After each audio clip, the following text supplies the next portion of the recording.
சென்னை அண்ணா பல்கலைக்கழக மாணவி பாலியல் துன்புறுத்தலுக்கு உள்ளான விவகாரத்தில் முக்கிய குற்றவாளியான பிரியாணி கடைக்காரர் ஞானசேகரன் கைது செய்யப்பட்டார்.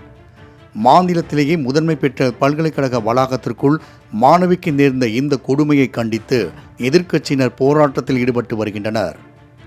இந்நிலையில் மதுரையில் இருந்து சென்னை நோக்கி நீதி கேட்கும் யாத்திரையை நடத்துவதற்கு தமிழக பாஜக தலைவர் அண்ணாமலை அறிவித்திருந்தார்.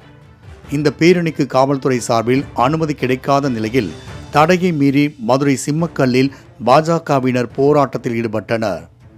இதில் பெண்கள் கண்ணகி வேடம் அணிந்து கால் சிலம்பை கையில் ஏந்தியபடியும் கையில் மிளகாய் பொடியுடனும் நீதி வேண்டும் என முழக்கமிட்டனர்.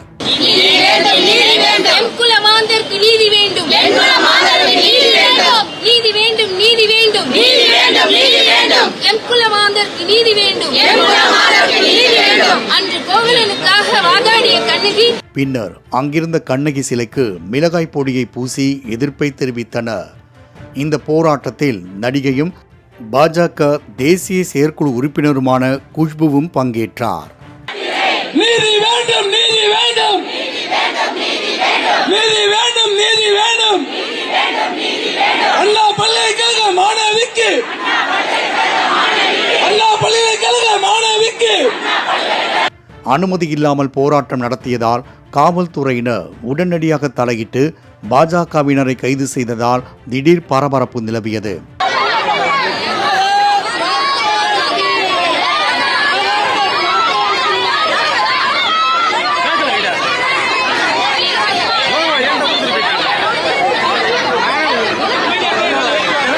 போராட்டத்தின் போது தொண்டர்களிடையே பேசிய குஷ்பு அண்ணா பல்கலை மாணவிக்கு நேர்ந்த கொடுமை குறித்து திமுக அரசை கடுமையாக விமர்சித்தார்.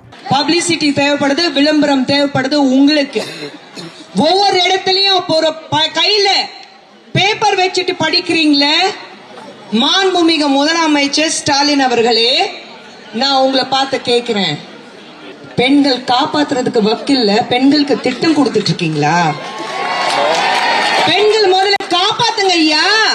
கற்புக்கரசி கண்ணகி தன் கோபத்தால் மதுரையை எரித்ததாக வரலாறு கூறுகிறது. அந்த வகையில் கண்ணகி பாணியில் கால் சிலம்பை கையில் ஏந்திய குஷ்பு பாலியல் குற்றச்சாட்டுக்கு எதிராக ஆவேச உரையாற்றினார். இங்கே இருக்கிற ஒவ்வொரு தாய்மார்கள் கிட்டயும், ஒவ்வொரு ஆண்கள் கிட்டயும், உங்க வீட்டுல ஒரு பெண் குழந்தை இருக்கு, உங்க வீட்டுல பெண்கள் இருக்காங்க, ஒரு தாய் இருக்கு, சகோதரி இருக்கு, மனைவி இருக்கு, உங்க பெண் குழந்தை இருக்கு. நீங்க சொல்லுங்க, இன்னைக்கு உங்க வீட்டுல இந்த மாதிரி பிரச்சனை நடந்தா நீங்க எப்படி இருப்பீங்க? பெண்களுக்கு சம உரிமை கொடுத்தவர் டாக்டர் கலைஞர் என கூறிய போது திடீரென மைக் இணைப்பு துண்டிக்கப்பட்டது. பெண்களுக்கு சுயமரியாதை சொல்லி கொடுத்தவர் டாக்டர் கலைஞர் அவர்கள். அவர் குடும்பத்திலிருந்து வந்தவங்கள நீங்களா?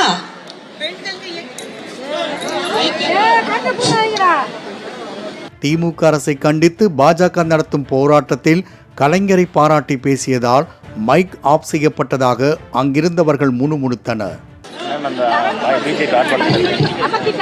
பெண்களை முதல்ல காப்பாத்துங்க, பெண்களை எப்படி பாதுகாக்கணும் முதல்ல கத்துக்குங்க. போராட்டம் நடந்ததற்கு முந்தைய நாள் சென்னை டி நகரில் செய்தியாளர்களை சந்தித்த குஷ்பு, நானும் கடந்த 38 ஆண்டுகளாக கண்ணகியாகத்தான் வாழ்ந்து வருகிறேன் என கூறியிருந்தார். நான் என்னைக்குமே கண்ணகி தானே. புது சூழ்நிலையம் சென்னைக்கு வந்து ஒரு 38 வருஷம் ஆச்சு. 38 வருஷமாக கண்ணகியாக தான் வாழ்ந்துட்டு இருக்கேன். மனசில் பட்டது பேசுவேன், மனசில் பட்டது செய்வேன். அது ஒன்றும் எந்த மாற்றமும் கிடையாது. குஷ்பு சுந்தர் எப்படி இருந்தாலோ இன்னி வரைக்கும் அப்படிதான் இருக்கா. சில நாட்களுக்கு முன்பாக பாஜக தன்னை எந்த நிகழ்ச்சிகளுக்குமே அழைப்பது இல்லை என பகிரங்க குற்றச்சாட்டை முன்வைத்திருந்தார் குஷ்பு.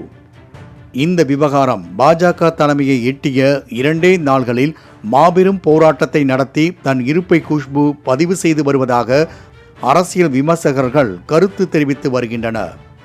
சில ஆண்டுகளுக்கு முன்பு சேனல் ஒன்றுக்கு பேட்டியளித்த குஷ்பு, திருமணத்திற்கு முன்பு பெண்கள் உடல் உறவு கொள்வது குறித்து எந்த குற்ற உணர்ச்சி அடைய தேவையில்லை என பேசி அது பயங்கர சர்ச்சை ஏற்படுத்தியது குறிப்பிடத்தக்கது.